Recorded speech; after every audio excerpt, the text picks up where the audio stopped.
Miró otra vez hacia la sección donde se encontraba la mujer. Qué hermosa es. No alcanzo a verla desde aquí, yo tampoco, pero el caso es que está ahí y es bellísima. Se parece, ¿sabe?, a Marte Bailac, esa que yo maté hace tantos años. Dice García Márquez que las novelas deben arrancar ya con un misterio, deben arrancar de manera muy poderosa, de forma que como espectadores no nos pierdan, que nos obliguen, que nos seduzcan para quedarnos con ellas. Y eso hace este espléndido texto que hoy vamos a trabajar, una novela relativamente breve, aunque no desconocida ni ella ni su autor, sí no es un asunto como muy popular, lo cual es una lástima porque es un gran texto y es un grande autor, el autor de estas líneas con las que acabamos de, mm, de arrancar con este poderoso inicio, dos tipos, dos caballeros de edad que están en un restaurante de manera muy sencilla, muy básica, tomando me parece que un desayuno, y entonces uno de ellos ve a esta hermosa mujer y la gran sorpresa con la que arranca, con la que nos va a obligar a engancharnos, es que en este comentario de estos tipos, uno de ellos sobre todo perfectamente bien vestido, pudiente, educado, etcétera, que haga ese comentario, que le diga, ¿sabes? Se parece a la mujer que yo maté hace tantos años. Nos va a obligar a quedarnos.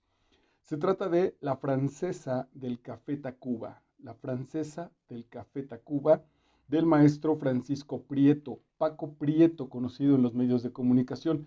No sé si todavía yo me he alejado muchísimo de escuchar la radio, pero este maestro trabajaba en algunas estaciones de radio, en la frecuencia de AM, con temas de carácter religioso, filosófico, pero sobre todo que lo tiene, y la novela es un ejemplo de eso, una manera de explicar muy, muy sencilla y de poner ejemplos para que el amplio público los podamos comprender.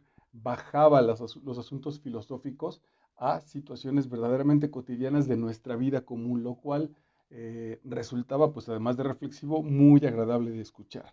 Bueno, Francisco Prieto, Paco Prieto, nació en La Habana, Cuba, un 12 de febrero de 1942, aunque radica en México desde 1957. En realidad ya tiene la ciudadanía mexicana desde hace muchos años. Actualmente tiene 81 años el maestro Prieto y es uno de los pilares catedráticos de la Universidad Iberoamericana. Ahí estudió comunicación y bueno, ha sido todo el resto de su vida, ha sido profesor y ocupando diferentes cargos, ocupado en la difusión de la cultura, es dramaturgo, narrador, ensayista, etcétera. Y esta bella novela que me encontré editada por Fontamara, aunque no tengo duda que pueda encontrarse en algunas de las aplicaciones de las redes sociales de internet, debe estar ahí porque me parece que tiene, bueno, no solo me parece, iba a decir una tontería, es de una calidad impresionante, está muy bien hecha, tiene una estética perfectamente bien cuidada, eh, sin que nos abandone en una narración interesante, en querer saber cómo se va a resolver esto que ya acabamos de arrancar. Decía, dos tipos en una mesa y uno de ellos hace un comentario de, ah, mira, esa mujer se parece mucho a la que yo maté hace muchos años. Eh, Nada, pues entonces intentaré seducirte con 4 o 5 párrafos que he trasladado de la novela. Me cuesta un poco de trabajo porque no quisiera contártela, aunque algunos de nuestros espectadores se han quejado porque lo que vienen a buscar a este espacio es que yo les cuente la narración de la novela y se las explique, de manera que yo les haga la tarea que en realidad sus profesores les han encargado. Me niego un poco o un mucho a ese proceso, por eso es que no acabo como de contar la narración porque aquí ni es para resolver tareas, es más bien un asunto para facilitar el problema o los problemas que pudieras encontrarte con textos relativamente difíciles o de los que les han llamado que están escritos a partir de una complejidad literaria. Algunos de ellos incluso son tan densos que ni siquiera los estoy incluyendo en estas charlas. Y por el contrario, sí, como es el caso de La Francesa del Café Tacuba, con textos que son una joya, que vale muchísimo la pena que los leamos, que sin duda tienen sus estructuras y sus situaciones cargadas de complejidad y de una estética muy bien trabajada, pero que son muy amenos, que pasan, que no tienen ninguna complejidad para ir acompañando a la historia, y es el caso de esta Francesa del Café Tacuba de Paco Prieto. Dos viejos, sobre todo uno, que sin estar eh, cerca de la muerte, aunque en realidad sabemos que esa relativa cercanía, eso es relativo, la cercanía con la muerte es absolutamente relativa. Bueno, uno de ellos es viejo ya, pero no está enfermo y pretende rearmar muchas de las situaciones de su vida. Las ha resuelto todas, pero sabe que se escapó de una a partir de que él mató a esta mujer y culparon a otro hombre. Y de hecho él preparó el asunto para que otro fuera el implicado, y todo el mundo, la justicia y la opinión pública y etcétera, se cayeron en el garlito perfectamente, y así quedó históricamente. Pero tanto él como el hombre que fue culpado saben que, bueno, pues que el culpado, que el tipo que está en la cárcel pagando la culpa, la responsabilidad de la muerte, pues no fue el que cometió el crimen, y entonces va a buscar enfrentar justamente a ese hombre y tratar de subsanar en la medida de lo posible, pues todo ese tiempo, porque incluso el castigo de la muerte que recayó sobre este hombre de manera injusta, no, ya fue saldado el tiempo de la condena, ya terminó, ya está en libertad, no han entrado en contacto y este hombre quiere salvar esa parte. Para eso contrata a un detective, y el detective es el que nos narra lo anecdótico de la novela, si se logra o no se logra, que es lo que no pretendo spoilearte el asunto de la novela. Pero aquí tenemos ya un asunto también, un tema del nivel 7, es un elemento espiritual, un hombre cerca de la muerte, cerca del traslado, de la transposición a otra vida, que quiere dejar satisfechas las deudas que ha cometido en esta. Y bueno, pues con las consecuencias que eso implica, pero ya te digo, ya trabaja sobre este asunto espiritual. Hay otro elemento muy interesante que no está puesto de manera simbólica, pero que nosotros con el camino, con el método de los niveles de lectura podemos intuir, y que son cuando está este triángulo amoroso entre la razón, el hombre que está guardado en la sombra, cargado de inocencia posiblemente, el hombre que soñaba, que la razón lo ha maltratado, lo ha encarcelado, lo ha hecho que se refugie, y la parte femenina. El triángulo es aquí, está perfectamente establecido con estos dos hombres, fueron amantes en un mismo tiempo de la misma persona, que mató realmente a la mujer, le reclama el amor, y la mujer le dice, pues eres un gran partido, le he pasado muy bien contigo, pero yo me voy a ir con el otro. Y ahí es que planea y que lleva a cabo esta condena del otro. Simbólicamente lo tenemos muy claro, también lo tenemos ya en un texto mucho más contemporáneo de el maestro Arriaga, de Guillermo Arriaga, con El Salvaje.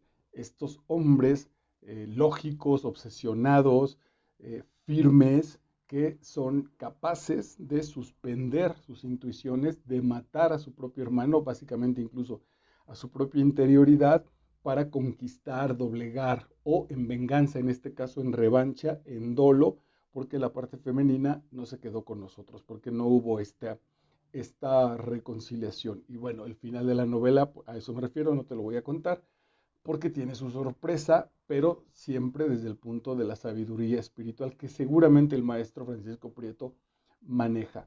Y el otro gran elemento es que juega, y aquí también está la maestría de esta obra y del autor, por supuesto, que este narrador que nos cuenta la historia, que a su vez es el investigador del propio, de este encuentro que provoca o que está buscando este original asesino, eh, Paco Prieto alcanza como tres niveles, y el narrador investigador es consciente de eso. Él investiga una historia en la que a él como tal no le corresponde nada, pero que se implica de tal manera que empieza a apropiarse de la historia de los otros. Eso también es muy, muy espiritual. Y luego él, él pretende investigar y de manera relativamente inconsciente, no pretende contarnos la novela. Él no sabe que mientras la piensa, nos la está compartiendo como voz narrativa de la novela que es, y cuando relativamente se da cuenta, también rebasa ese nivel con esto que planteó estas metahistorias o metaescritura. Meta quiere decir más allá, que están implícitas en las obras que inventó el mismísimo don Miguel de Cervantes Saavedra con su Quijote de la Mancha. Bueno, este mismo narrador investigador reflexiona y no quiere ser el narrador de una historia de esta calidad moral o ética que están viviendo los personajes. Y se negará a hacerlo, sin embargo, no lo puede hacer. Entonces empieza a hablar también de que dejará esta novela inconclusa, de que él no se va a prestar a darle fin a este proceso de escritura con el que alguien se está enterando. Y ahí entonces toca y se hermana en esta situación liminal, se llama en literatura estas relaciones donde un límite y otro se trastocan, se penetran, se amalgaman incluso y después se pierde relativamente cuál es el límite de una y de otra. Eso le llaman lo liminal, incluso tiene que ver con la realidad real de nosotros mientras escuchas esta charla y la realidad ficticia de la propia historia o que la literatura pretende, del asunto de la ficción. Y entonces alcanza a colarse la voz de nuestro autor. Eso no lo tenemos en muchas obras. Y no, pero no desde el punto de vista de la ficción, donde son conscientes de la ficción y el autor se cuela, no, sino aquí la novela se fue expandiendo, se fue diluyendo de tal manera, fue penetrando en la ficción y en la realidad que alcanzamos a como asomarnos detrás de la cortina y ver a la propia autora, al propio Paco Prieto, escribiente de este texto. Y entonces, bueno, pues es una enorme maestría. Además, sí, como te digo, esa especie de trampa no nos detiene, está perfectamente diluida en la narración de la historia, pues entonces es solo una especie de joya que no distrae para nada lo que nos está contando. Bueno, pues vamos a arrancarnos voy a repetir esta con la que empecé para remarcar esta maravillosa sorpresa. Hoy es 19 de febrero del año 2023 y la historia o el trabajo es La francesa del Café Tacuba del maestro Francisco Prieto. Miro otra vez hacia la sección donde se encontraba la mujer. Qué hermosa es. No alcanzo a verla desde aquí. Yo tampoco, pero el caso es que está ahí y es bellísima. En esta parte simbólica y del camino espiritual aunque está puesta ahí como un asunto de que no lo tengo cierto de que sea, no estoy absolutamente cierto de reconocerla, que tampoco es un asunto que angustie o que tengamos en duda, creo que es una forma de decir que está al interior de nosotros, que es parte de esta intuición, este elemento simbólico de lo masculino y lo femenino. Porque dice, yo tampoco alcanzo a verla, pero está ahí y es bellísima. ¿Cómo sabe que es bellísima si no la alcanza a ver? Porque ahí están los coqueteos de lo espiritual, los coqueteos de lo simbólico. No la tengo que ver, casi podría decir físicamente, porque sé que ahí está y que además es bellísima. Se parece, ¿sabe? A Marte Bailac o Bailac, esa que yo maté hace tantos años. Y esa que yo maté hace tantos años es la posibilidad del recuerdo, de estos recuerdos, de esta memoria que se queda marcada para el resto de nuestros días. No necesariamente de una manera tortuosa, no hay aquí una culpa cristiana. Se refiere a que soy mis experiencias y la manera en la que voy abordando la vida está cargada de las improntas de mis herencias y de mis herencias también con la vida que he ido viviendo. Yo soy el tipo que, que tomó decisiones cuando tuvo 10 años, 20, 30, 40 y que hoy las acciones de hoy están calcadas, están transminadas de todas esas experiencias que han determinado mi propia vida. Por eso dice, bueno, se parece a la mujer que hace yo tanto tiempo maté. Empezaban a pasar cosas como buen novelista, cuando asistimos a una obra de arte, las olas que la obra de arte, el aura que emana esta obra de arte, va salpicada de un montón de niveles de sabiduría. Estamos tocando lo espiritual y aquí hay una que habla también de México. Novela, Ciudad de México, personajes se funden en este libro. Si tú eres lector, ahora no necesariamente, pero me parece que puede ser una especie de doble gozo. Si tú eres lector también nacido de esta ciudad, sin duda casi el placer está garantizado, pero no importa, porque si no somos lectores, si no somos nativos, vivientes de esta ciudad, la podemos trasladar a nuestra propia comunidad. Y ahí se enlaza el espíritu humano, el reconocimiento de lo humano. Empezaban a pasar cosas en un país donde nunca pasaba nada. O para ser exactos, donde pasaban cosas y era como si no pasasen. Esta especie de simulacro de realidad que es nuestro México, esta doble moral incluida. Pasan cosas, pero hacemos que no pasen, ¿no? Hacemos como si no pasaran. Es decir, gente pobre que quedaba ciega o moría por desnutrición, lo que no era del desinterés de los periodistas, lo que no era del interés de los periodistas. Es tan común, se volvió transparente que ya no se destaca en la realidad la pobreza, la gente muriendo de hambre en este caso, o por desnutrición, lo que no era de interés de los periodistas, tampoco de las propias gentes que rodeaban a los occisos. Eso es lo brutal, es decir, un asesinato ya no es noticia en nuestro país, por decir allí alguna cosa incluso bastante brutal. O incluso aunque sea noticia puesta en los medios de comunicación, en medio de un noticiero de televisión, no es algo importante. Y aquí podríamos decir, claro, porque han tenido la culpa los medios de comunicación. Pues no, porque tampoco dice Paco Prieto, tampoco para la gente que está alrededor de los muertos, tampoco ha sido importante. Y en esa pérdida de importancia es entonces que el sistema se sigue moviendo, que esta realidad sigue avanzando y que se vuelve transparente con estas cosas a las que deberíamos detenernos, a reflexionar, a modificar, a reordenar, a ponerlas en un campo ético para nuevas decisiones, ¿no? Para generar vidas mejores. Es uno de los elementos consustanciales que van implícitos en la literatura. Recordemos que el primero como tal es el asunto estético. El primero para lo que esta novela fue escrito fue para ser bella y para que nosotros podamos entrar a esa experiencia estética. Como parte de esa experiencia estética está toda esta fuente de conocimiento y de posibilidades que otorga un buen autor, porque pasa por todos los niveles para seguirnos dando información de lo que él se planteó de manera estética. Uno de los mayores placeres de una relación profunda es ver cómo el otro transfigura lo que uno ha vivido arrojando una nueva luz. Esto es muy bonito. Uno de los grandes placeres de tener una pareja y establecer una relación importante es que la pareja va narrando cosas del mismo proceso en el que yo estoy viviendo, va narrando cosas que yo he vivido, por supuesto que he estado ahí, pero que las veo desde una nueva perspectiva, desde una nueva luz, tanto si son, aquí he trabajado mucho cuando son neuróticas, como también si son justamente positivas, si son poderosas, si son espirituales, etcétera.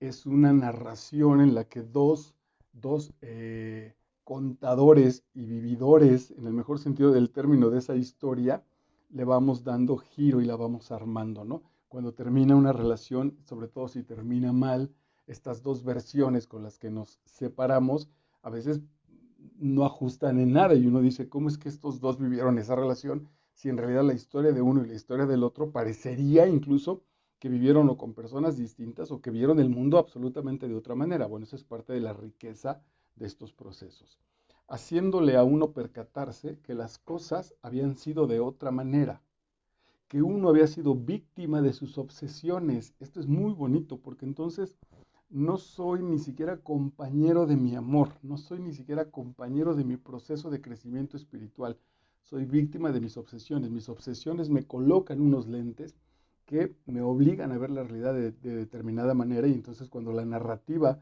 de mi compañera o mi excompañera me permite cosas nuevas, también a mí se me amplía el mundo, se me amplía el universo, cuando menos con respecto a la historia de esa relación. Que uno había sido víctima de sus obsesiones, de sus complejos, de sus miedos. Esto que te decía hace un momento, que vamos, como los personajes de esta novela, como uno de los temas fundamentales de esta novela, igual nosotros en la vida vamos enfrentando nuestras cosas con nuestra historia. Y no es que la estemos reflexionando a cada momento, sino la verdad que la vida no avanzaría si para cada decisión tengo que revisar todo el tiempo que he vivido, cuando menos de manera consciente, mis decisiones van a ser muy lentas. No, voy tomando esas decisiones y voy accionando, diciendo y accionando en el momento, pero esos momentos y esas decisiones están cargadas de estos momentos y estas decisiones históricas, de las decisiones que he ido tomando, cargadas de mis obsesiones, mis complejos y mis propios miedos. Vencer la tentación está llena también, como Paco Prieto es un experto en religión y en ética, y entonces por supuesto que también en su novela aparece ese elemento. Sus personajes están puestos en decisiones éticas, en decisiones trascendentales, bajo la mirada, porque no es religiosa la novela, pero bajo la mirada de la acción buena, el libre albedrío, eh, llena de las posibilidades de equivocarnos, llenas de las posibilidades del pecado. Acuérdate que aquí manejamos pecado cuando el arquero tira su flecha a la diana y no acierta, solo se equivocó, no está cargada de maldad. Su intención incluso como tal fue o apuntó al centro de la diana, pero por la razón que sea se ha equivocado. Entonces esa flecha, ese tiro como tal están en pecado, así lo vamos a entender. Vencer la tentación consistía entonces en resistir a la soberbia. Vencer la tentación es resistir la soberbia, es decir, el duelo siempre está en nosotros mismos. Vencer la tentación, estoy en una relación amorosa y me surge la posibilidad de ser infiel. La tentación no está en la belleza de la otra chica, la tentación está en mi soberbia. En vencer la tentación, vencer la posibilidad de ponerle el cuerno a mi pareja con una chica guapa, está en la soberbia en la cual yo me quedo atrapado y decir, bueno, pues si de por sí tengo esta pareja que está muy linda y todavía esta cosita preciosa, perdón por lo de cosita, esta muchacha preciosa me está generando nuevas posibilidades, ahí es donde aparece la soberbia, ¿no? Si puedo con una, puedo con otra.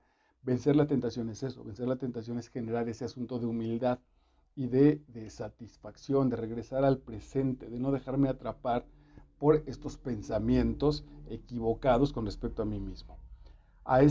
Vencer la tentación consistía entonces en resistir a la soberbia, a esta autosuficiencia que nos impide aceptarnos en la bondad. Y con esta oración, con esta sentencia, la maestría de un gran autor nos coloca en el nivel espiritual. El asunto entonces está en que, y atención, bueno, no es un desarrollo psicológico, pues no es una novela que tenga un mensaje para reflexión personal, es una obra literaria, también escrita, que durante el proceso de caminar la obra nos va gritando estos mensajes de sabiduría, de inquietud, de reflejo espiritual, de situaciones éticas. El gran problema, podríamos decir, de generar el mal es que no aceptamos que somos buenos. Ahí hay una especie de la base con la cual, del último reducto que sostiene nuestras creencias. Aquí podríamos revisarlo bajo la paradoja del chimpancé, bajo los cuatro acuerdos, un montón de situaciones de carácter psicológico y espiritual que aquí mismo en este canal de Master Vidal YouTube lo hemos trabajado. Pero básicamente aquí el asunto es, caigo en la tentación y caigo en los pecados y por lo tanto en la culpa, porque no acepto que soy bueno, porque a alguien le creí o vine a un mundo en el cual yo veo la maldad como tal, pero la gente sigue reproduciendo maldad porque no termina por aceptar que somos bondad, como si insistiéramos en generar oscuridad porque no aceptamos que somos luz, porque no hemos aprendido a vivir con esa luz interna, espiritual, etcétera, y entonces estamos preocupados pues por ese proceso. Muy, muy, muy poderosa la frase, sin duda alguna. Y luego, lo que también te mencionaba, como Prieto, en esta meta historia, en esta metanarrativa que se amplía por momentos y nos permite en esta transparencia asomarnos a las reflexiones como tal del autor de esta novela, dice, una novela es también una misa, el sacrificio de sí en la procura de la comunión. La novela va a morir y se sabe condenada a ese proceso de morir.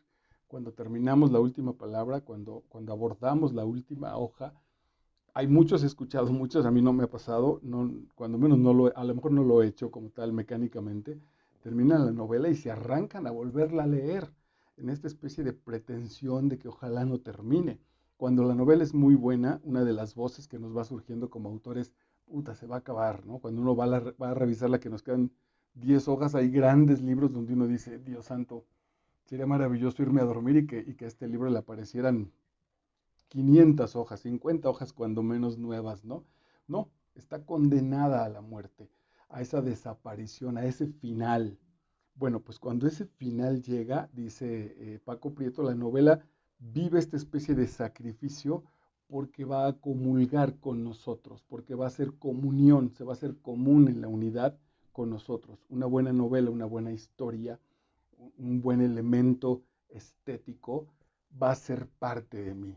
Ahora, yo que comparto contigo estas historias, pues mi cabeza, cual Quijote de la Mancha, cual Rodrigo, perdón, no es Rodrigo, lo confundí con el Cid Campeador, eh, va ahora a, van a habitar estos ejemplos, van a aparecer de vez en cuando, los voy a ver en la realidad, se los voy a compartir a mis alumnos, los voy a sacar como elementos en la charla.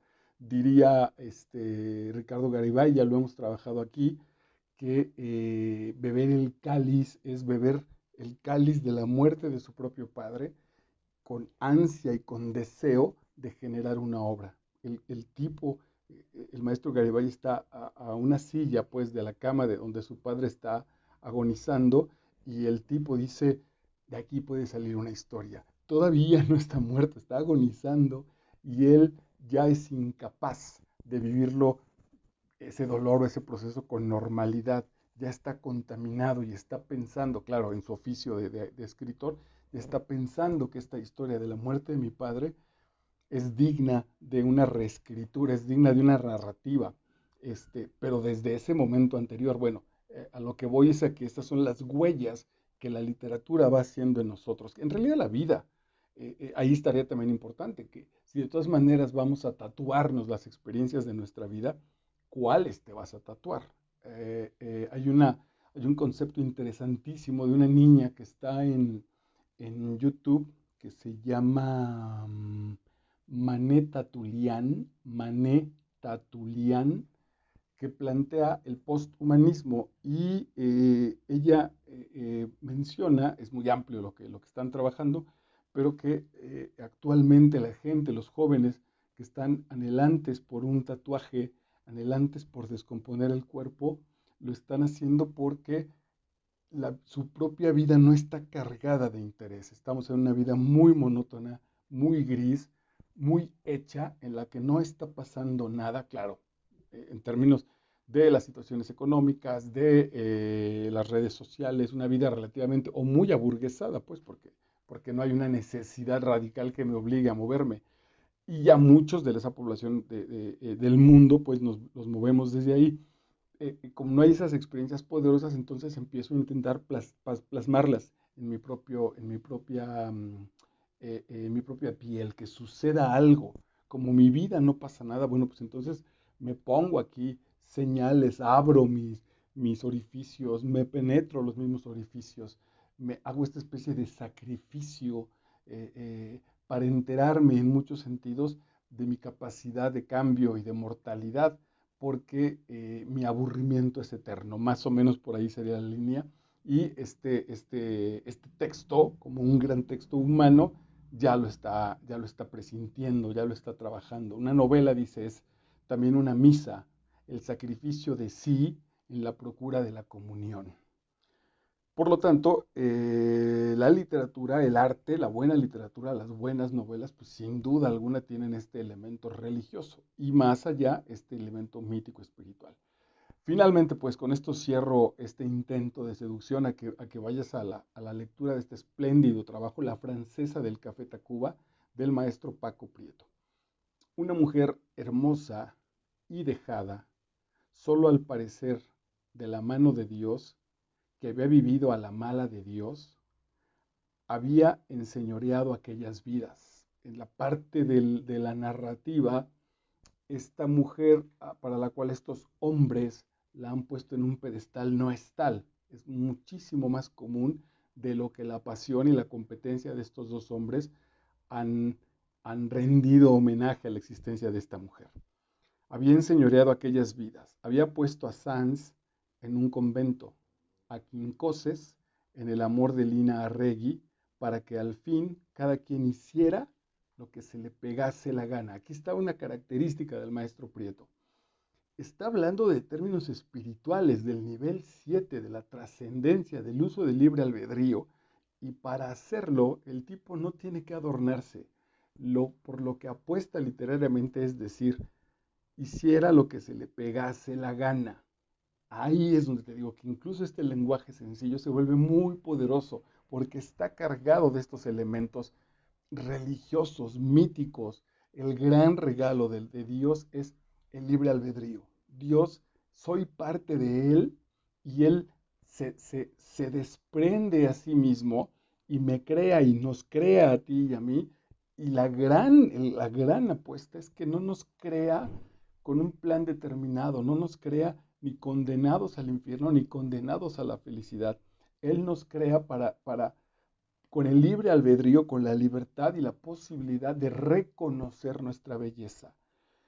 En el caso negativo, comillas, de encontrar nuestra fealdad y perdernos ahí en ese laberinto angustioso de creer que somos malos y feos, como lo dije en un par de notas antes, ¿no? De la sencillez de no aceptar que somos buenos. Entonces, para que cada quien hiciera lo que se le pegase la gana. Todo estaba consumado, como las frases de Cristo. La novela misma ha subido a esa cruz y se sacrifica, y todo está consumado. También para mí, ¿quién está hablando aquí? El narrador, el investigador, Quincoses, el otro hombre, Sanz, Paco Prieto, yo que lo estoy leyendo, todas las voces se han unificado. Es un maravilloso concierto. También para mí, estas son las últimas líneas de una novela que no voy a escribir. Es, es, es reventar el cerebro. ¿Cómo puedo leer en una novela las últimas líneas de una novela que no voy a escribir en la novela que, por cierto, ya está siendo escrita, ya fue escrita y que estoy terminando de leer? ¿De dónde pretende, en términos de una lógica muy barata de mi parte, decirme que no va a acabar esta novela que justo con estas letras se está terminando? Pero en el asunto espiritual justo sabemos que ese punto de llegada es el punto de partida hacia nuevas experiencias o con diferentes conciencias o a reandar ese mismo proceso. Tengo dinero y Constanza está conmigo. No se puede replicar y andar en la procesión. ¿Qué otro, qué otro dé testimonio? Yo quiero vivir. Y aquí es donde se coló también Paco Prieto y la voz de los narradores y de los artistas. Qué gran conflicto cuando estamos en el arte. Y el autor, el actor, el bailarín, etcétera, sabe que está entregando su propia vida para que la obra destaque. Y viene otro dilema ético. Hago ese proceso, entrego mi existencia y por lo tanto las relaciones que están alrededor de mí se van en ese canal, en ese torbellino que se llama la obra artística de fulano de tal, o no, la suelto, quizás hasta la abandono, todo se ha consumado, puedo decir, y me dedico a vivir. Alguien puede decir de manera normal, de manera cotidiana, etcétera. Bueno, a vivir. Ese es el enorme conflicto con el que cierra esta novela, que empezó con un asunto medianamente romántico y que hoy nos tiene en este final en un verdadero barranco metafísico, en una verdadera barranca existencial. Damos el paso y nos tiramos al vacío, nos regresamos a jugar a nuestro jardín y ahí pasamos la vida relativamente tranquilos. ¿Qué hacemos? ¿No? Como lectores de esta maravillosa obra de arte, donde esa, por cierto, esa maravillosa obra de arte no tiene la intención de colocarnos en esto, pero lo logra por su poder, por su trascendencia, por su manera tan bien escrita y por los temas que va tratando, ya nos colocó junto con sus personajes allí. Estamos como al principio. No alcanzo a ver a ese yo mismo que está detrás ahí desayunando conmigo en el mismo restaurante. Sé que es bello, sé que es poderoso, lo que sea, y sabes, se parece al mismo que yo maté hace tantos años. Genial. La francesa del Café Tacuba de Paco Prieto, escritor mexicano, que vale muchísimo la pena que lo revisemos. Seguramente no va a ser el primer trabajo que presentemos aquí. Te agradezco mucho y nos encontramos en nuestra próxima cita. Chao.